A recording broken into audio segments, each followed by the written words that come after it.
Olá, bem-vindos à Conversa com Tato. Hoje tenho o prazer de ter Irene de novo aqui, é uma honra de ter quantas vezes você quiser, a casa é sua. Prazer, Dr. Igor, ginecologista obstetra, a gente vai falar sobre um tema interessante que é o mito ou verdade, se a gente pode engravidar depois do tratamento. A gente vai tentar conversar um pouquinho sobre esse tema. E vou começar então, Irene, conta um pouquinho a gente já fez várias conversas, mas conta um pouquinho do seu diagnóstico e como que foi a história da gravidez. Bom, eu tive o triplo negativo, né? O tumor e... Só pra gente, em 2004... Foi em 2004 que eu tive o diagnóstico, eu operei e em 2005, em janeiro, já comecei a químio com você. E aí eu perguntei se eu poderia engravidar, né? Porque eu só tinha uma filha, ela tinha 2 anos e eu fiquei meio com medo, assim, de, sei lá, deixar ela sozinha. E aí você falou que se eu tivesse fértil, que você ia estar do meu lado e lutar por isso junto comigo. Mas aí eu fiquei mais tranquila só, né? 3 anos depois do tratamento eu engravidei sem querer. Aí você só pra gente voltar um pouquinho, antes de você passar comigo, você ouviu uma opinião, né? E qual foi a opinião desse médico, se você poderia ou não engravidar? Que é uma história, acho que interessante pra gente. Eu fui um médico antes que me indicaram e eu caí de paraquedas lá. Eu nem sabia o que era câncer, o que estava acontecendo comigo. Eu já pensei que eu fosse morrer. E aí cheguei nele super assim, triste. E perguntei pra ele, eu falei, vai cair meu cabelo, doutor? Aí ele falou assim, por que você tá assim? Seu cabelo nem é bonito, vai cair sim, tudo. Aí eu já fiquei meio assim, eu falei, e eu vou poder ter filho depois? Ele falou, o que você pensa, que câncer faz aniversário? 4 anos e meio não pode, 5 anos e meio pode, não vai ter filho nunca mais. Aliás, pra que você quer filho? Filho enche o saco. Ele falou, eu tenho 3 lá em casa, me mostrou um porta-retrato na mesa dele. Eu falei, eu tenho 3 vagabundos lá em casa, quer um pra você? Leva. Aí eu fiquei assim, eu falei, meu Deus do céu. Depois entrou meu marido na consulta, que ele estava numa viagem e chegou ali no meio da consulta. Ele ainda falou, eu vou ter que atender o marido dela também? Tá bom, manda entrar. E aí eu fiquei paralisada, toda a consulta, assim, e quando eu saí de lá eu falei, eu não vou passar com esse médico, eu não quero fazer tratamento com ele. E aí meu marido falou, nossa, mas você viu que ele falou que se você não começar logo você vai morrer. Eu falei, gente, eu não vou fazer, não vou. Aí eu fui fazer os exames pré-químio, né, cintilografia, todos os exames de imagem e tal. E lá no laboratório eu tava chorando e a moça falou, o que foi? Você tá chorando, você já achou, você já vai tratar, tá tudo bem, você já operou. E aí eu falei, não, é que eu não gosto do médico que tá me atendendo. E aí ela falou assim, por que você não vai lá nessa clínica e tal? Aí eu liguei lá e falaram, nesse dia, era dia 26 de dezembro que teria a consulta. Nesse dia só tá o Dr. Marcelo aqui. Falei, você precisa me arrumar um médico legal, tá? Porque eu tô muito sensível. Ela falou, não, você vai adorar ele. Aí eu encontrei você, o anjo da minha vida. E aí eu fiz as mesmas perguntas. Vai cair meu cabelo? Você falou, vai, mas vai crescer da mesma maneira, talvez mais forte. A coisa que você não precisa se preocupar com isso agora é o cabelo. Eu falei, eu vou poder ter filho depois? Aí você falou, se você estiver fértil, estiver saudável, eu vou estar do seu lado e vou lutar por isso junto com você. E aí eu fiquei super tranquila, né? Desde que eu achei você, eu senti que eu ia viver. E aí nasceu o Theo. Aí nasceu o Theo no mesmo dia que você. No mesmo dia do meu aniversário. Olha. Nasceu dia 2 de dezembro. 2 de dezembro, no dia do seu aniversário. Então acho que aproveitar esse gancho, posso chamar ele de chama, Igor, né? Por favor, ele chama Theo Marcelo. E eu acho que como médico, né, eu acho que a gente não tem o direito de decidir pelo paciente, né? Eu acho que é compartilhar, que a gente estava conversando, compartilhar os riscos e benefícios e o paciente ter autonomia. E eu costumo dizer que além das terapias que a gente tem, eu acho que a infoterapia, né, um termo que eu criei, que é dar informação para o paciente, né, para ele poder decidir. Então... Acredito totalmente nisso, Marcelo, e é uma coisa nova, né, você pensar essa cultura médica, porque eu ainda peguei isso, você talvez mais ainda uns anos antes, aquela cultura da medicina paternalista, que o médico é o dono do conhecimento, tomador de decisão. Isso hoje em dia não funciona mais, inclusive porque a informação está disponível para todo mundo, o Google está aí, o paciente chega muito bem informado. E aí esse é o modelo atual, né, validado de medicina de decisões compartilhadas. Então, para várias situações em medicina, em todas as áreas, a gente tem opções, né, tem caminhos com vantagens e desvantagens para um lado ou para o outro e não cabe a gente decidir, né, isso tem que ser compartilhado com o paciente. E eu fiquei impressionado com a história dela, dessa primeira abordagem, de pensar que absurdo, assim, né, uma coisa inacreditável. O médico sabe que na nossa área, Marcelo, tem uma coisa dos últimos anos, um termo que é ruim, até que chama de violência obstétrica, que é de uma cultura obstétrica também tradicional, antiga, da mulher ser muito desrespeitada durante o trabalho de parto, de várias formas, inclusive de não ter as suas vontades ali observadas e cuidadas, e às vezes desrespeito verbal também e tal. E aí me veio isso na cabeça ouvindo essa história, que é uma agressão, uma mulher que está numa situação vulnerável, acabou de ter um diagnóstico de câncer, uma criança de 2 anos, ser tratada, né, com essa absoluta falta de tato. É uma coisa assim inacreditável. 2 coisas interessantes. Uma é que na oncologia é muito mais frequente do que a gente imagina. Não então eu acho que talvez na oncologia ainda tenha essa decisão porque câncer é grave. Então se eu pecar por excesso de um lado, mas era câncer. E se eu deixar de fazer, é porque era câncer. Então, por que eu vou discutir fertilidade ou alguma coisa? Você tem câncer. Então se tem câncer e o paciente... E é um termo que também não existe, é a urgência psicológica. Quando você tem diagnóstico de câncer, você quer começar o tratamento o mais rápido possível. Sim. E às vezes dá para esperar 10, 15 dias e dá para se programar. Porém, o médico não está preparado para oferecer guardar óvulo, bloquear o ovário para quimioterapia, para você não entrar na menopausa. Pode ser que não dê certo, mas a gente tem que discutir. Sim.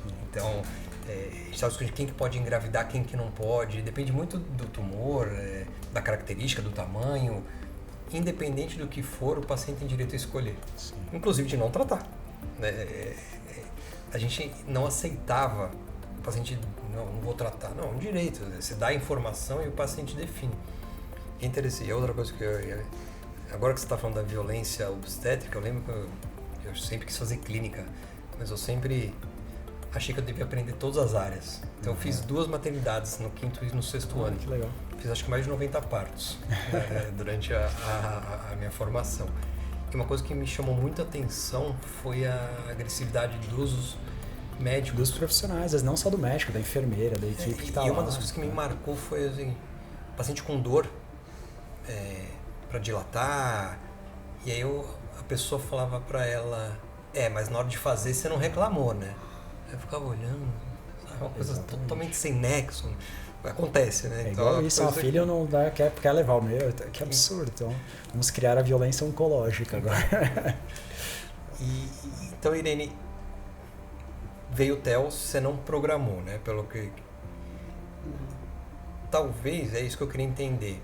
Se o médico já põe na sua cabeça que se você engravidar, você vai morrer, ao invés de você curtir uma gravidez, né, você poderia ficar muito mal, né, porque é um peso que... Então, acho que não cabe a gente... Como que foi essa... Eu simplesmente apaguei o que ele me falou. Eu foquei no que você me falou. E daí fui em frente. Na verdade, na hora eu fiquei meio apreensiva, né? Na hora que eu vi que eu tava grávida, eu liguei pra você. E aí eu falei, você vai me matar. Aí você falou, que foi? Tá grávida? Aí eu falei, tô. Aí você falou, você tá saudável, é isso aí e tal. Então foi super tranquilo.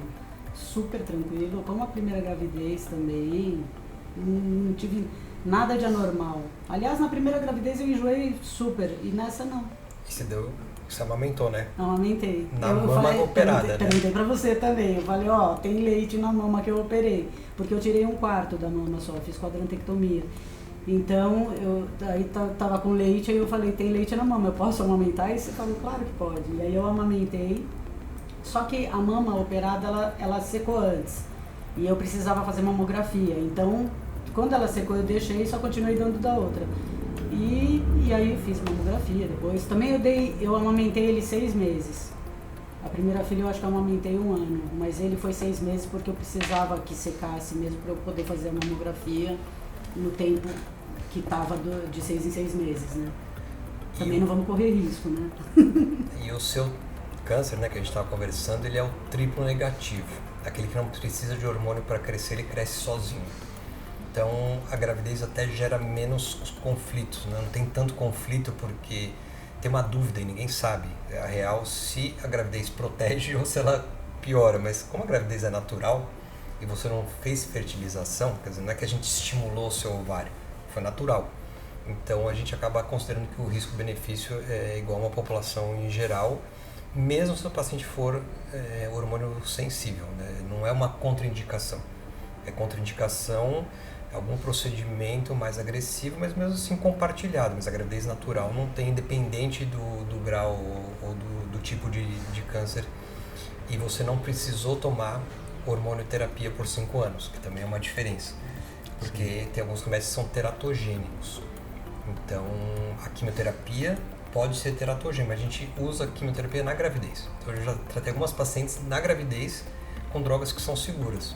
Então, a gente consegue definir qual hormônio que é seguro, qual que é teratogênico, a gente consegue avaliar. Então, a gente às vezes até bloqueia o ovário para evitar a gravidez, porque nesse período não é adequado nos primeiros 2 anos, depois do diagnóstico do paciente em tratamento.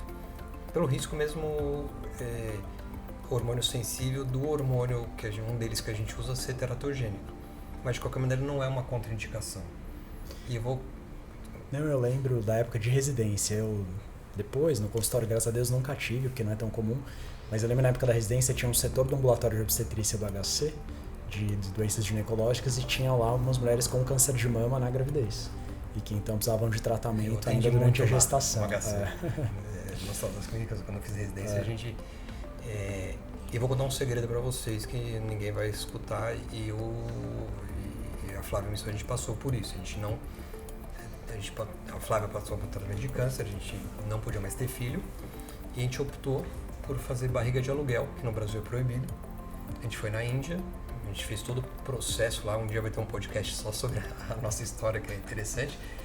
Mas eu aprendi, depois desse processo, as crianças vão fazer 11 anos agora, que não existe o não. Né? Cada um tem que definir o que é bom para si. Né? Não posso eu, como médico, decidir o que é bom para ele. Posso dar minha opinião, né? Mas prevalece e a gente ajudou muitas pessoas com isso. Porque, de novo, vem a paciente com câncer, e pode ser qualquer um. Né? A gente fala câncer de mama, mas às vezes esquece qualquer outro tipo de câncer, você pode preservar os ovários por uma gravidez. Principalmente se a pessoa é muito jovem e não está na perimenopausa. Então, você pode congelar ovos. A gente não usou, a gente usou um banco mundial de ovos. Porque na época ninguém falou pra gente que podia ter guardado óvulo. Então, hoje eu dou essa oportunidade. Falou, quer guardar óvulo? Ah, mas eu não quero engravidar. Mas de repente você guarda 1 ano, depois você para. Não quero guardar. Não quero passar pela estimulação, porque é desconfortável. Mas você dá a opção. Eu acho que a ideia, né, daqui é dar informação, e de que proibir é muito mais fácil. A gente está conversando, é muito mais fácil eu falar nunca mais engravida, porque não me dá trabalho, né, do que compartilhar e falar, vamos tocar o barco o que der, até porque vem o peso. Se a gente fala não, ou um cirurgião fala não, você nunca deve operar, aí depois a gente precisa operar. Aí você fica com aquele peso, não, mas o médico falou que eu nunca poderia. Então acho que nem sim nem não o tempo inteiro, né? Acho que é sempre esse risco compartilhado. Então, Igor, olhando, né, qual que é e depois a gente pode discutir um pouco também, né, reposição hormonal, também dá um tema de... Dá um podcast só para isso. Porque é o preço da cura. Eu escuto muito isso, escutava mais... Você está curada, vai reclamar do quê? Né? Tem sintomas de secura vaginal, e gravidez é um deles. Sim. É o preço que você fica para ficar curada. Você vai pensar em ter filho? Não, mas é uma possibilidade, né? Então... Que tem que ser discutida com o paciente, né? A gente falou de gravidez, mas uma outra situação muito comum, que geralmente câncer de mama acontece em mulheres em outra faixa etária, mas às vezes a mulher de 40, 50 anos já passou a fase de ter os filhos, mas ela está na idade da transição menopausal e tem a perspectiva hoje de viver mais 30, 40 anos. E para muitas mulheres, viver sem hormônios pós-menopausa é uma coisa extremamente sofrida. E aí entra exatamente nessa discussão. Porque teoricamente é uma contraindicação, a mulher tem câncer de mama não pode usar hormônio nunca mais. É sempre relativo. Depende do tipo de câncer que teve, da receptividade dos hormônios. E às vezes tem mulher que já completou 5 anos de tratamento, tá ótima, e com uma qualidade de vida péssima, que você der um pouquinho de estrogênio, ela já vai renascer das cinzas. Então isso tudo tem que ser conversado com o paciente, já não é a gente que decide. Risco-benefício. Risco-benefício total. E tantas vezes, em situações como essa, especialmente de terapia hormonal, que aí eu sentei com a paciente, você deve fazer isso direto também, a gente falou, olha, o que tem de conhecimento, de estudo é isso aqui, são poucos casos, e aí baseado nisso, para onde a gente vai? Toma essa decisão junto. Tinha algumas pacientes, me marcou bem porque ela veio encaminhada, já tinha passado, era outro médico que tratava, e alguém acabou me indicando e ela veio, doutor, é o seguinte, o senhor é oncologista, eu já tratei, eu tô curada, eu acho que tô curada, é um de útero. Só que é o seguinte, estou na menopausa e não quero viver assim. Minha vida tá muito ruim. E ninguém quer correr o risco, e eu quero correr o risco. Então tá bom, tá decidido. Então é escutar porque o paciente às vezes quer correr o risco. A vida é essa, né? Às vezes a pessoa quer viver 5 anos bem do que viver 50. Eu tenho um caso uma vida desse, ruim, né? Marcelo, de uma ginecologista que me procurou. Ela tinha acho que uns 45 e tinha tido um tumor jovem de mama com uns 10 anos antes, 35, 36 anos. E aí do interior e tal, aí comecei a conversar sobre, eu sou médica, eu sou ginecologista, o que te traz aqui? E aí resumindo, ela foi indicada tal, mas ela queria alguém que validasse que ela podia usar hormônio. Porque ela estava na menopausa, cheia de sintoma, tinha um câncer já tratado, ali uns 10 anos de segmento. Mas ela também não queria estar certa, né? Ela não queria assumir esse risco sozinha, então compartilhamos essa decisão. E aí foi uma situação dessa, que a gente levantou, viu que tinha de literatura, tudo, e falou, olha, tem um risco, é mínimo, benefício enorme de melhorar a qualidade de vida. E aí começou a tratar, ficou ótimo, tudo.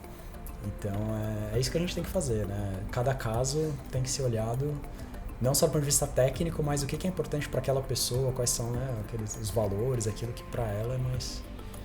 E a Irene engravidou sozinha, né? Mas tem pacientes que querem guardar o óvulo e isso é caro. Não tem acesso em todos os lugares. Então, tudo isso... É doido. E você tem 10, 15 dias para explicar isso, para conversar, porque é o prazo de tratamento. Mas se eu tiver que atrasar mais 5 dias, não vai mudar. De novo, volta para urgência psicológica, mas às vezes é uma decisão que eu sempre falo, na dúvida, guarda. Sim. Porque depois, se você não usar, tudo bem. Mas se você não guardar, e vai ser um problema. E é interessante que tem uma paciente agora que está grávida. Está nesse processo, ela é receptor de soja prestando positivo. Já tratada ou diagnóstico? Tratada.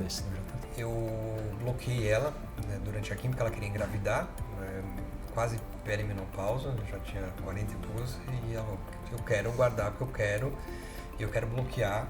Então, o que a gente faz? A gente dá uma injeção para bloquear os hormônios antes de começar a quimio. Porque, teoricamente, a quimio não age em células que estão mais paradas. Então, teoricamente, o ovário que multiplica rápido, você deixa ele parado com a injeção e aí você pode voltar a estimular. Então, a quimio, às vezes, não causa menopausa precoce. E ela passou com uma gineco e disse, não, você não tem, fez vários ultrassons, não, você não tem folículo, você nunca mais vai engravidar, você está na menopausa, você é menopausa. Calma. Não, passou um ano, falei, mas não voltou. Eu falei, calma, a gente não sabe quanto tempo a injeção pode fazer efeito, não dá para saber, não vamos, não fica ansioso. Me ligou, acho que há 15 semanas, eu tô grávida, eu consegui engravidar. Então é isso, não julgar e deixar o tempo, né? Acho que esse é o... Não tem segredo, mas é respeitar a vontade.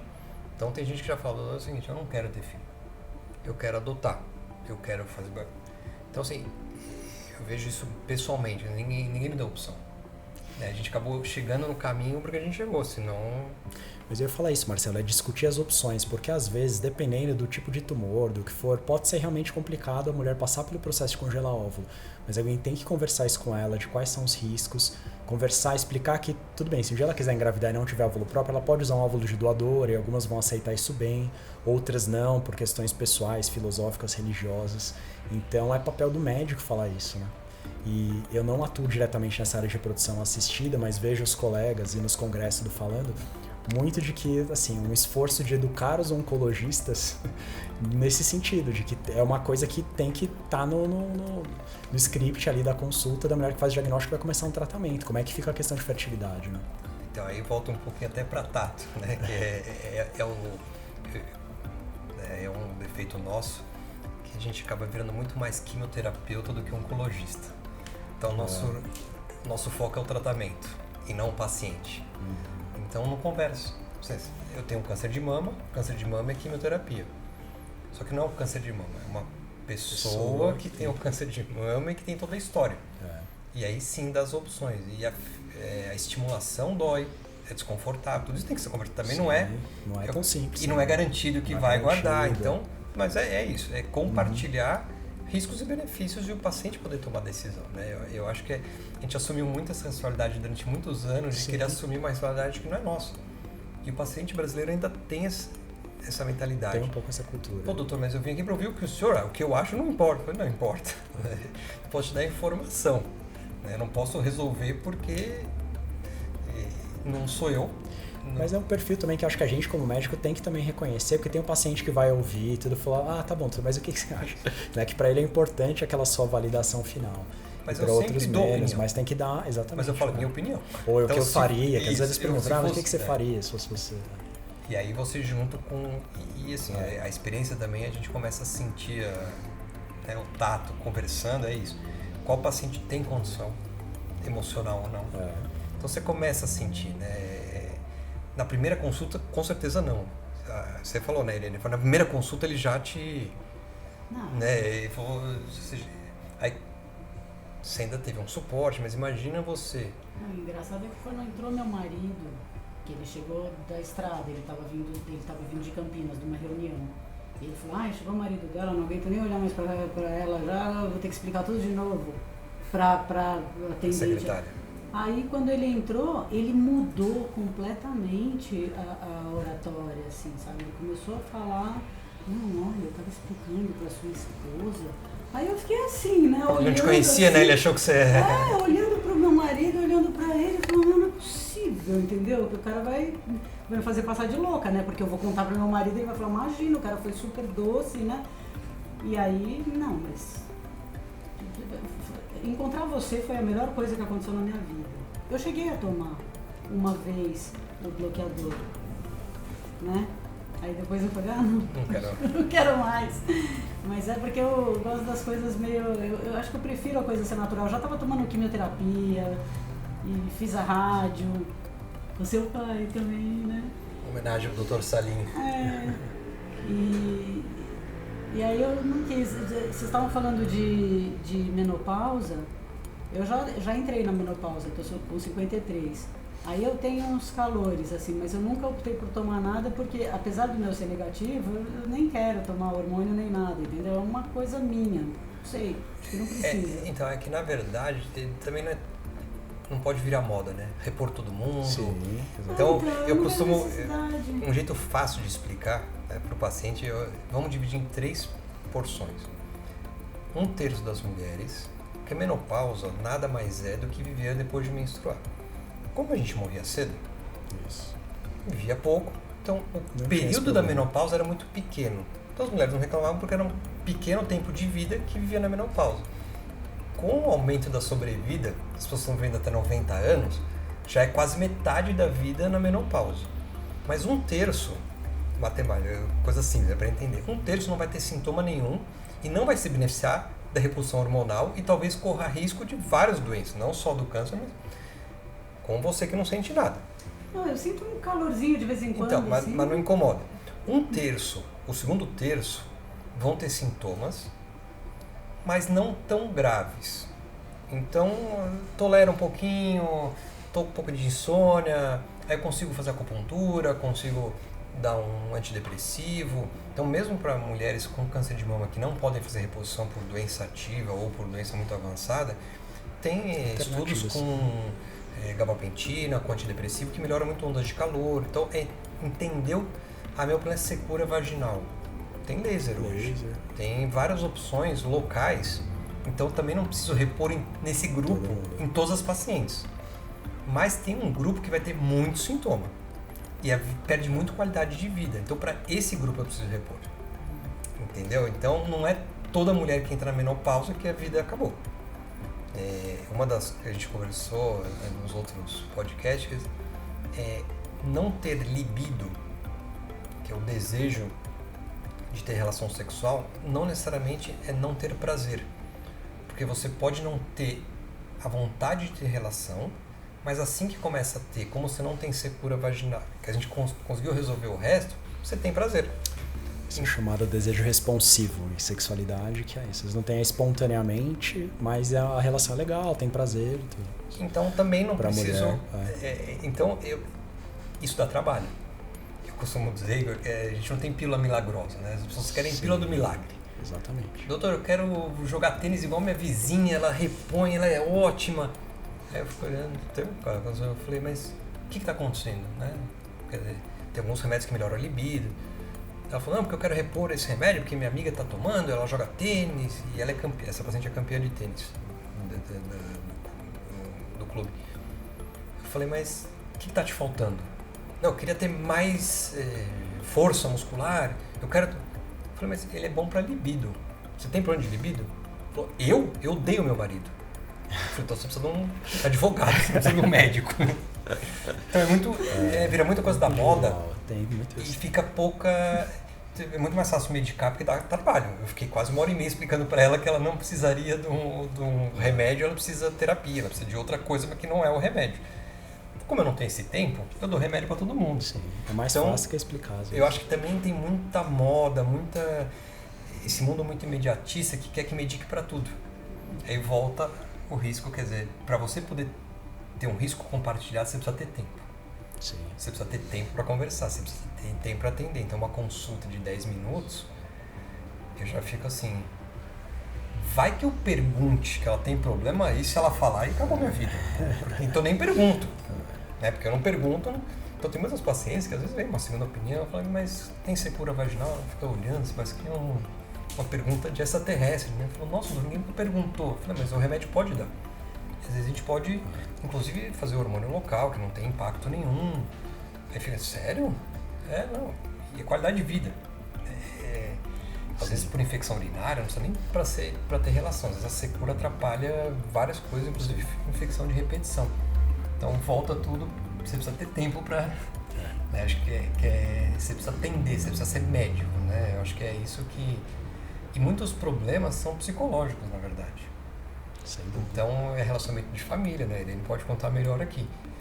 O câncer não piora e nem melhora, né?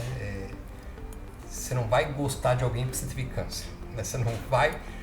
Ele é uma doença que trata e exacerba às vezes os problemas, né? Não vira tudo mil maravilhas e também não, né?